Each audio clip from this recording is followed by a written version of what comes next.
Let's move to Ogun State, Mr. Otitoju. I want us, because we have little time left. Ogun State was quite close.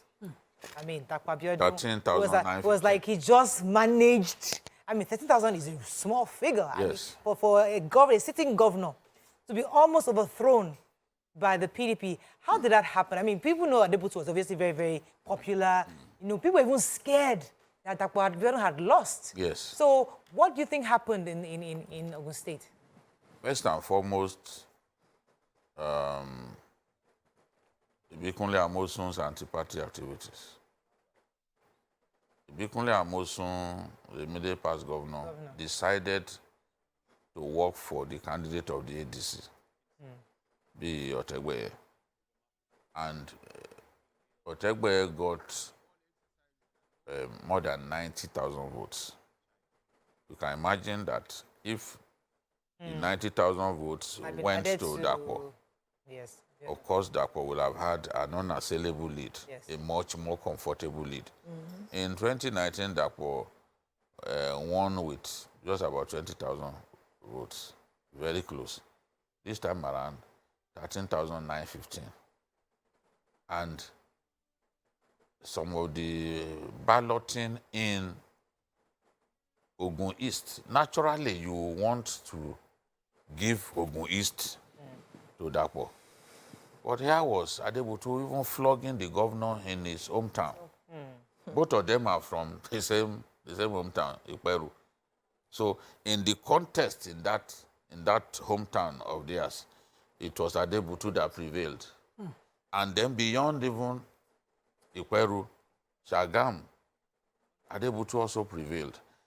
I think that generally, because Adebutu too had been in the race for some time, and you know, he's generous, his father is very rich, he had been working on the people in that area. It's like Ogun East was his major catchment area. I concentrated on that because naturally a governor like Dapo, who had done a lot of work in that area, shouldn't have problem. You should expect that he should have a kind of block votes coming from Ogun East, his own constituency. But even in Ikene, he lost. So I think that the fact that Adebutu had been working hard in that area was a factor.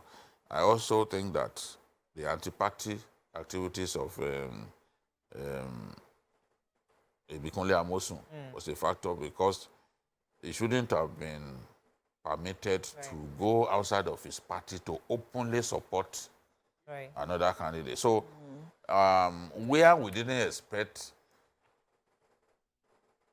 Prince Dapo Abiodun to do well, communities that he had abandoned, if for, they are bad roads. They were his saving grace in the end. Imagine. He got his best votes from even Songo Water. You know, those areas. I was surprised. Yes, those are the people that gave him the votes. He would have lost the election. He got the bug vote. Why is always talking about that road? No, there's another factor that he has started doing roads in that area. About a week to the election, we saw them. No, even they even put. He was lucky. When YK comes, you come and help us verify. Asphalt lane. I think what worked against Dapo Abiodun of Ogun was the lack of infrastructure, completing those connecting roads that Lagos State would have finished halfway, and the rest of the side of Ogun State was abandoned. But we are grateful that, you know, he got re-elected. So let's him come back and face governance properly.